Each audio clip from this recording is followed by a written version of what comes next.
आप क्या काम कर रहे हो कि आपको एक कंपनी डालनी है, तो आप क्या काम करोगे? आप स्टेट से तो नहीं पूछोगे कि भाई मैं क्या बनाऊं, क्या चीजें करूं, कौन सी चीज का प्रोडक्शन करूं, कितना प्रोडक्शन करूं। आप क्या सोचोगे? आप खुद से सोचोगे। ये तीनों चीजें जो है, ये तीनों डिसीजन जो है वो कैपिटलिस्ट लोग ही लेते हैं, यानी बाजार में जो लोग होंगे वही लोग लेंगे। दुनिया के प्रत्येक रिसोर्स का इस्तेमाल, चाहे जो भी रिसोर्स हो, हर रिसोर्स का इस्तेमाल जो है वो परिस्थितियों के अनुसार या आवश्यकता के अनुसार ही किया जाता है। अगर हमें समाज के स्तर पर बात करनी है, पूरे देश के स्तर पर बात करनी है, तो हम क्या काम करेंगे? रिसोर्सेज के बारे में बात करेंगे, संसाधनों के बारे में बात करेंगे ना। अर्थशास्त्र व्यक्तिगत भी हो सकता है, अर्थशास्त्र सामाजिक रूप से भी हो सकता है, अर्थशास्त्र बाजार रूप से भी हो सकता है, अर्थशास्त्र एक कंपनी, एक फैक्ट्री, एक फर्म के अनुसार भी हो सकता है, अर्थशास्त्र कई सारी फर्मों के हिसाब से भी हो सकता है, बाजार के हिसाब से भी हो सकता है, राज्य के हिसाब से हो सकता है। आप लोग क्या समझते हैं इकोनॉमिक्स से? पैसों का सही तरीके से यूटिलाइज करना, ठीक है। मिस्टर स्मिथ, आप क्या समझते हैं? नहीं पता आपको इकोनॉमिक्स क्या होती है, आप क्या कहना चाहेंगे? बिजनेसमैनों का प्रोत्साहन।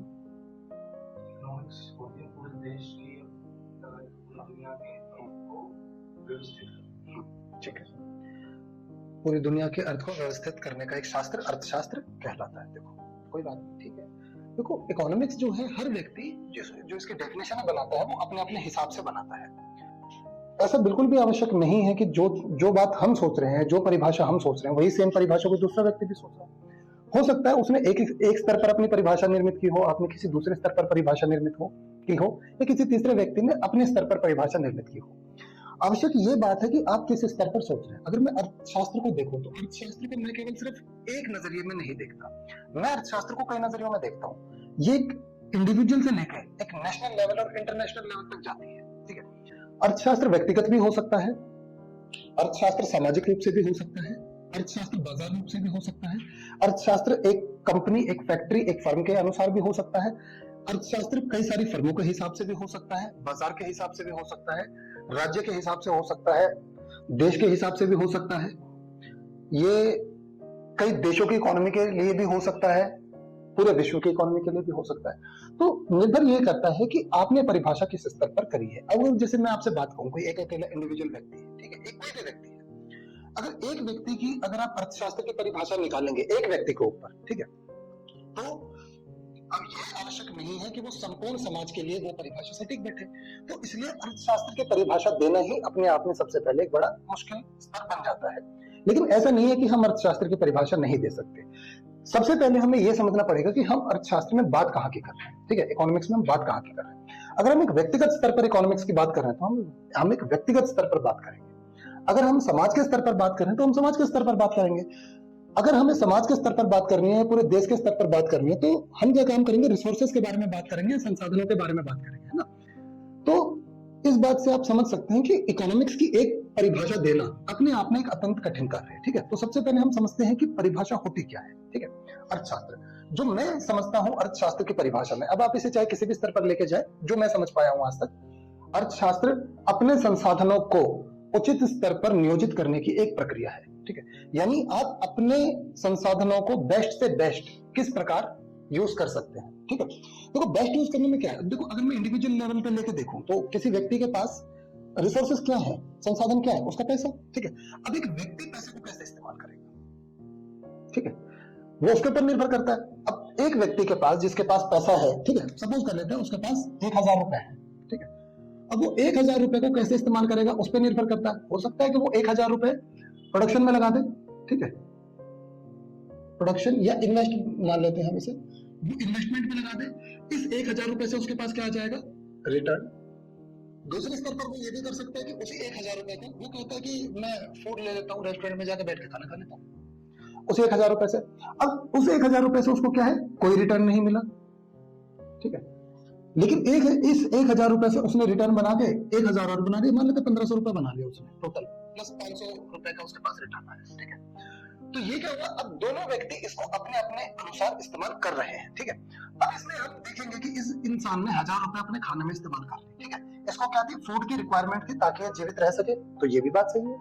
इस बंदे के पास ऑलरेडी फूड अवेलेबल था, तो इसने अपने 1000 रुपए क्या काम किया? इन्वेस्ट कर दिया, जिससे उसने और पैसा बना दिया। अब नॉर्मल तो देखो ये कहा जा सकता है कि इसमें 1000 रुपए जो खर्च हुए वो वेस्ट थे, यूजलेस थे।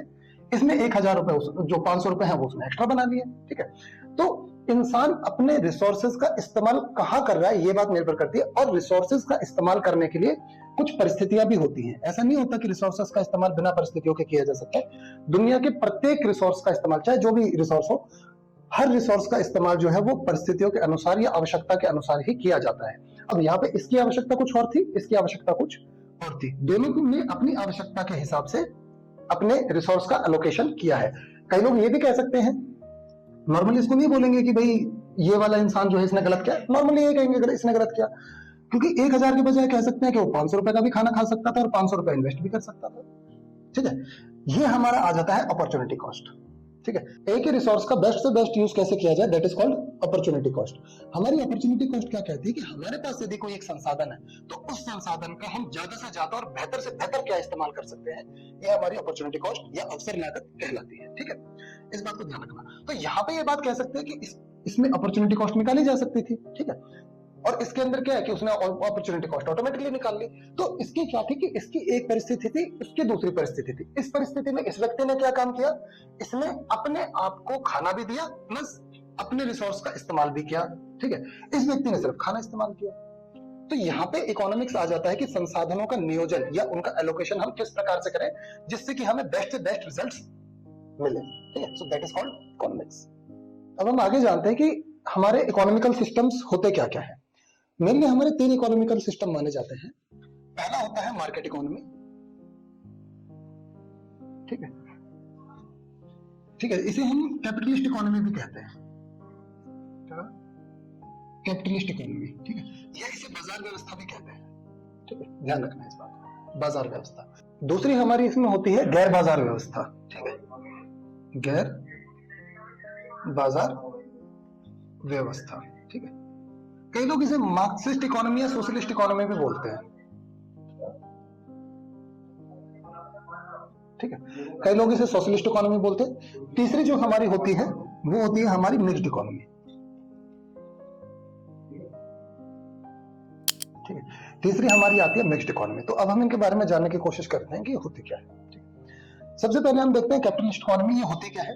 आप जानते हैं इसके बारे में कुछ, कैपिटलिस्ट इकोनॉमी क्या होती है?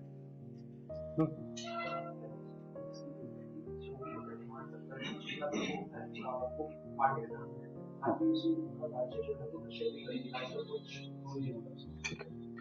देखो कैपिटलिस्ट इकोनॉमी का सबसे बड़ा फोकस इस पे होता है कि जो मार्केट फोर्सेस है, यानी जो बाजार है, बाजार जो मतलब जो पूरी इकोनॉमी चलेगी वो मार्केट बेस पे चलेगी। इसमें क्या होता है कि what to produce, how to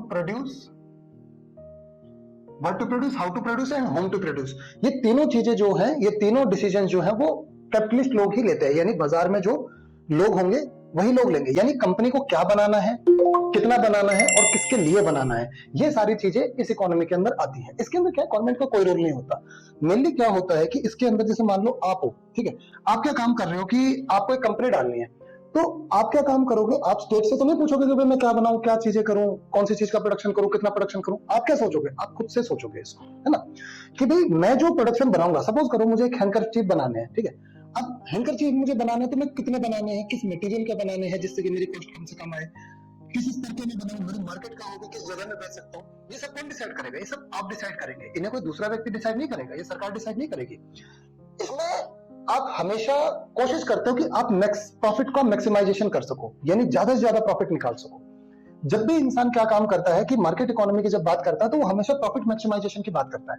profit maximisation पे क्या आता है, आपका कॉस्ट मिनिमाइजेशन, ठीक है। अगर आप प्रॉफिट मैक्सिमाइजेशन करना चाहते हो तो आपको कॉस्ट मिनिमाइज करनी पड़ेगी, और कॉस्ट कब मिनिमाइज होती है, जब आप रिसोर्सेज का सबसे बेटर अलोकेशन करते हो कि कितना प्रोडक्शन किया जाना है, कितना प्रोडक्शन नहीं किया जाना, या कौन सी टेक्नोलॉजी का आपको इस्तेमाल करना है। तो ये सारी चीजें आपकी किसमें आती हैं, मार्केट इकोनॉमी के अंदर। ये मार्केट इकोनॉमी जो है आपके, वैसे तो पूरी दुनिया में आज चलती है, शायद ही दुनिया में बहुत कम ऐसे देश हैं जो मार्केट इकोनॉमी पे नहीं चलते। अभी आपने सुना होगा वेनेजुएला का केस, है ना, वेनेजुएला पे अटैक कर दिया ना अभी अमेरिकन गवर्नमेंट ने। वो क्यों किया अमेरिका ने उस पर अटैक? वो ये कह रहा था कि एक्चुअल में जो वेनेजुएला है, वेनेजुएला एक सोशलिस्ट कंट्री जो है, रूस, ठीक है, रूस को अपना प्रोडक्ट बेच रहा है, यानी ऑयल बेच रहा है, रूस उसको खरीद रहा है। तो इससे क्या है, अमेरिका को नुकसान है। अभी अमेरिका के कोई एक फॉरेन मिनिस्टर है, कोई मिनिस्टर है, उसने ये बात कही है कि किसी भी अमेरिकी क्षेत्र के अंतर्गत व्यापार सोशलिस्ट कंट्रीज नहीं कर सकती। इनडायरेक्टली कहना उनका ये था। तो वो कह रहे हैं कि हम सोशलिज्म को फिर से बढ़ाना रोकेंगे। तो आप क्या ये बात कह सकते हो कि आज फिर से जो है हमारा कोल्ड वॉर फिर से एक बार स्टार्ट हो गया है? क्योंकि उधर से रूस ने अटैक किया था यूक्रेन के ऊपर, यूक्रेन थोड़ा कैपिटलिस्ट था, है ना। इधर से अमेरिका ने वेनेजुएला के ऊपर अटैक कर दिया, ठीक है। अब रूस को रोक रहा है वो किसी तरीके से, तो क्या आप ये नहीं कहेंगे कि जो आपका ये वॉर है, कोल्ड वॉर है, ये फिर से स्टार्ट हो गया है? क्या आप कह सकते हैं इसको? या फिर इनके अंदर विरोध फिर से स्टार्ट हो गया है, विरोध फिर से चालू हो गया है? ये दोनों इकोनॉमी कभी नहीं चाहती कि एक दूसरे की इकोनॉमी को वो सर्वाइव करने दें, ठीक है। कैपिटलिस्ट हमेशा चाहेंगे सोशलिस्ट खत्म हो जाए, सोशलिस्ट हमेशा चाहते हैं कैपिटलिस्ट खत्म हो जाए। यहाँ पे क्या होता है कि अगर मार्केट इकोनॉमी चलती है तो देखो, मार्केट इकोनॉमी में अपने तरीके से फायदे होते हैं, सोशलिस्ट इकोनॉमी में अपने तरीके से फायदे होते हैं, वो हम आगे देखेंगे। लेकिन पहले हम इस पे चर्चा कर लेते हैं। तो इसमें जैसे आप खुद एक प्रोड्यूसर हो, ठीक है, तो एज अ प्रोड्यूसर आप क्या काम करेंगे? एज अ प्रोड्यूसर आप कोशिश करेंगे कि आपका प्रॉफिट मैक्सिमाइजेशन हो। और प्रॉफिट मैक्सिमाइजेशन कब होगा? जब आपकी कॉस्ट कम से कम आएगी। तो क्या सरकार उसमें किसी भी तरीके का रोल रखेगी? कि आप कितना प्रॉफिट कमा रहे हो, कॉस्ट कैसे कम कर रहे हो, सरकार करेगी उसमें कुछ? उसमें सरकार कोई हस्तक्षेप नहीं करेगी। तो इसी इकोनॉमी को, यानी जब सारा प्रोडक्शन जो भी होता है, जब कैपिटलिस्ट लोगों के हाथ में छोड़ दिया जाता है, प्रोड्यूसर्स के हाथ में छोड़ दिया जाता है और सरकार का उसमें कोई हस्तक्षेप नहीं होता, तो वो हमारी मार्केट इकोनॉमी या कैपिटलिस्ट इकोनॉमी कहलाती है, ठीक है। दूसरे में हम आ जाते हैं गैर बाजार व्यवस्था, या जिसे हम कई बार सोशलिस्ट इकोनॉमी के नाम से भी जान लेते हैं। सोशलिस्ट इकोनॉमी क्या होती है? इसके अंदर प्राइवेट प्लेयर्स का कोई भी रोल नहीं होता। जैसे कि अभी जो हमने पढ़ा कि कैपिटलिस्ट इकोनॉमी क्या काम करेगी, उसमें जो भी प्रोड्यूसर्स हैं वही डिसीजंस लेंगे, लेकिन इसके अंदर उन सारे प्रोड्यूसर्स को हटा दिया जाता है और सारा डिसीजन किसके थ्रू लिया जाता है? थ्रू गवर्नमेंट, ठीक है। इसमें सारे डिसीजन गवर्नमेंट लेगी, क्या प्रोड्यूस करना है, कैसे प्रोड्यूस करना है और किसके लिए प्रोड्यूस करना है और कितना प्रोड्यूस करना है, ये सारे डिसीजन जो है वो गवर्नमेंट के थ्रू लिए जाएंगे। इसके अंदर प्रॉफिट मैक्सिमाइजेशन नहीं होता, इसके अंदर जो होता है वो सोशल वेलफेयर का मैक्सिमाइजेशन किया जाता है, ठीक है। यह कैपिटलिस्ट इकोनॉमी में कहा जाता है कि हम प्रॉफिट मैक्सिमाइज करेंगे, यहां कहा जाता है कि हम सोशल वेलफेयर को मैक्सिमाइज करेंगे। अब इसमें एक बड़ा डिफरेंस आ जाता है कि ये कह रहा है कि हम सोशल वेलफेयर को मैक्सिमाइज करेंगे और ये कह रहे हैं कि हम प्रॉफिट को मैक्सिमाइज करेंगे। क्या ये दोनों अलग अलग बातें हैं? आप डिफाइन करें एक बार, ये अलग अलग बातें कैसे हैं? ये दोनों एक ही बात है, ठीक है। मैं आपको अगर बताऊं, ये जो पूरा लड़ाई झगड़ा है ना, ये आज कैपिटलिज्म और सोशलिज्म का, ये दोनों एक ही बात है एक्चुअल में। यहाँ पे अगर कह रहा है प्रॉफिट मैक्सिमाइजेशन, अगर ये कैपिटलिस्ट किसी तरीके से प्रॉफिट अगर निकाल रहा है, ठीक है, तो इससे क्या होगा? इसका खुद का वेलफेयर मैक्सिमाइज हो जाएगा, अपना वेलफेयर करेगा। इसके बदले में ये क्या प्रोवाइड करेगा लोगों को? जॉब। जॉब से क्या होगा? दूसरे लोगों का वेलफेयर हो जाएगा, वेलफेयर आ जाएगा, ठीक है।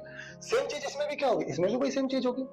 जब इसमें भी वेलफेयर हो रहा है, इसमें भी वेलफेयर हो रहा है, तो क्या इसमें लोग वेलफेयर नहीं कर रहे हैं? इसमें भी तो कोई सेम वेलफेयर हो रहा है। क्योंकि अगर आप सोशल वेलफेयर कर रहे हो, यानी इंसान को ज्यादा से ज्यादा हैप्पीनेस मिलनी चाहिए, उसके पास सारे संसाधन होने चाहिए।